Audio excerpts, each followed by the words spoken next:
शिवा, शिवा ये क्या चक्कर है? सुना है चंदन मेरा अपना? हाँ सेठ जी, मैं आपको सब कुछ बता दूंगा। पहले मैं आप लोगों को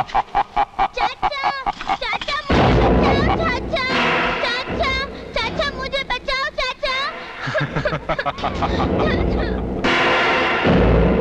बहुत हो गया तुम्हारा खेल तमाशा शिवा। अब एक भी गलत कदम उठाया तो मैं इन सब के चीथड़े उड़ा दूंगा। मैंने कहा था ना कि आज तक कोई ऐसी रस्सी ही नहीं बनी जो बलवंत की गर्दन में फिट होकर फांसी का फंदा बन सके। तू मेरी मौत का जश्न मनाने वाला था ना, जश्न तो अब मैं मनाऊंगा तेरी मौत का। और आज उस कहानी को भी खत्म कर देंगे जो बरसों पहले हमने शुरू की थी। ये लो सेठ जी, मिल लो अपने असली बेटे से। जाओ बेटा, जाओ बेटा, अपने माँ बाप के गले मिलकर दो आंसू बहा लो। जाओ। चंदन, आ बेटे, आ अपनी माँ के गले लग जा। पिताजी। चंदन,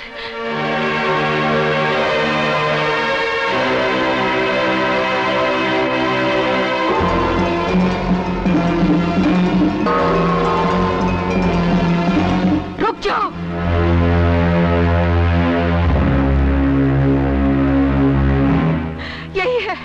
यही है वो।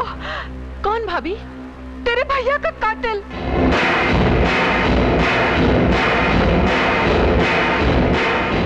ये क्या कह रही हो भाभी? ये तो चंदन है। मैं ठीक कह रही हूँ जूही, मेरी आंखें ये मनूस चेहरा कभी नहीं भूल सकती। ऐसा मत कहो बहन। हमारा बेटा कातिल नहीं हो सकता। जरूर जरूर तुम्हें कोई गलतफहमी हुई है। तो आप खुद इससे पूछिए, क्या ये मेरे पति का कातिल नहीं है? क्या ये उस दिन मेरे घर नहीं आया था? ये सच है कि उस दिन मैं आपके घर आया था। ये भी सच है कि पुलिस मेरे पीछे पड़ी थी। लेकिन ये सच नहीं कि सत्यप्रकाश भैया का कत्ल मैंने किया। हमारी खुशियों में आग लगाने वाला अपराधी तू ही है। छोड़ दीजिए मुझे, मैं कहती हूँ छोड़ दीजिए मुझे। मैं इस कातिल को जिंदा नहीं छोड़ूंगी। तेजू छोड़ दो इसे। भाई हीरा, यहाँ तो एक कहानी में दूसरी कहानी मिल गई। तेजू इसे पिस्तौल दे दो, अब ये अपना बदला खुद ले लेगी।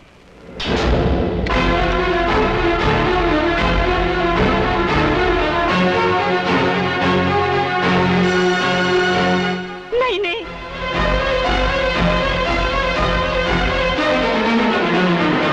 ठहरो भाभी। आपका अपराधी चंदन नहीं है। तुम ये कैसे कह सकते हो? इसलिए कि वो खून चंदन ने नहीं, मैंने किया है।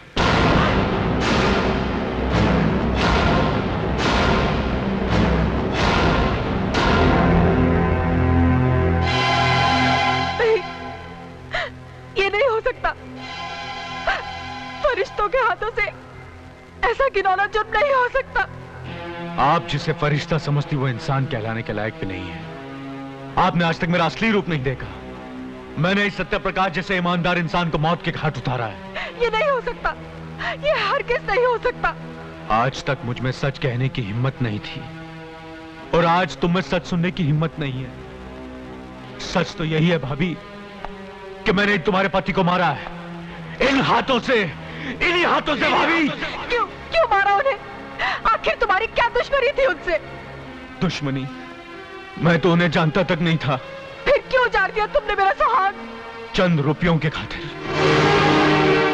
मैंने कभी सोचा भी नहीं था कि जिन लोगों की मैं जान ले लेता हूं उनके घर वालों पर क्या बीतती है। लेकिन पहली बार तब पता चला जब मुझे बाबा को मारने की कीमत दी गई।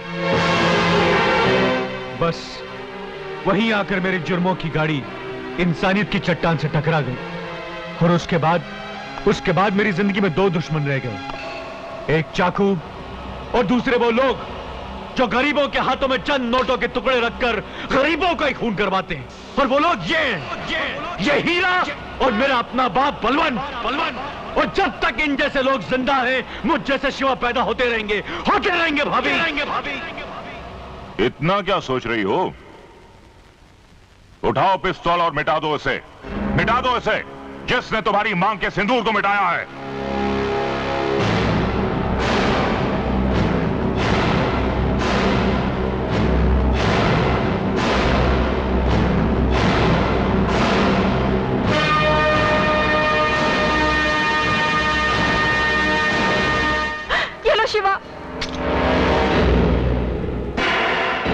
चला बेटे, गोली चला, रुक क्यों गया हा? मैं बताता हूं बेटे के गोली कैसे चलाई जाती है।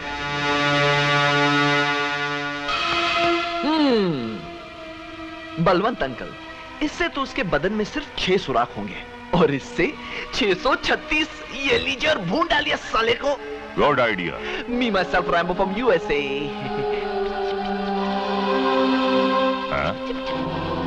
नहीं चलेगी बल्लू।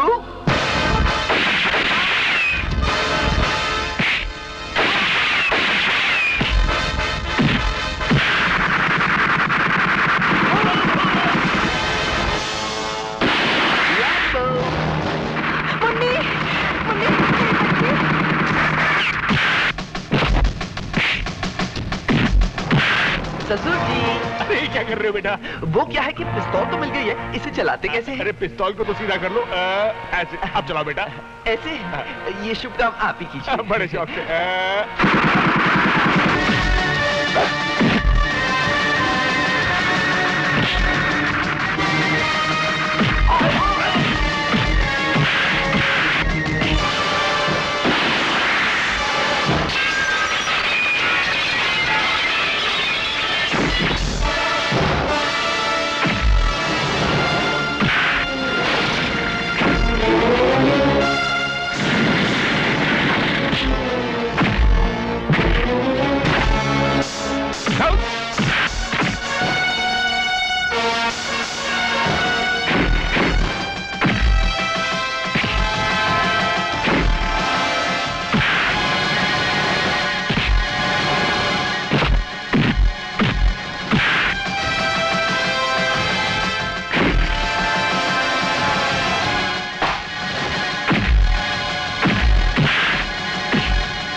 ये तो खाली है, लेकिन ये तो भरा हुआ है या।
नहीं पारो, नहीं।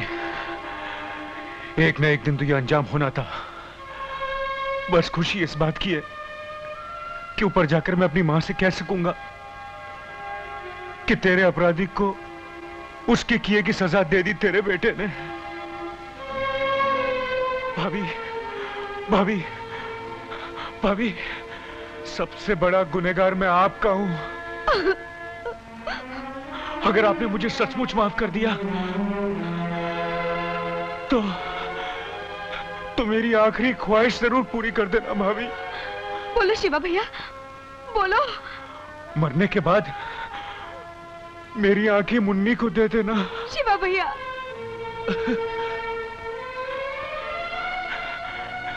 इन आंखों ने हमेशा बुराई के सिवा और कुछ नहीं देखा। मैं चाहता हूं इन आंखों से मुन्नी दुनिया की हर अच्छाई देख सके।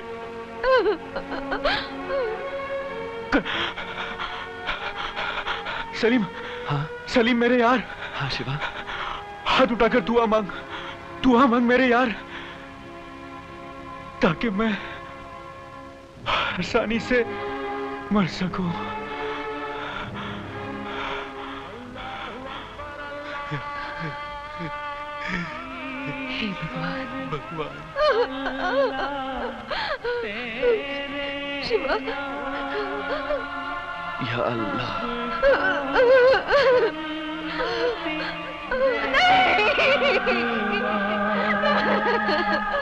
रघुपति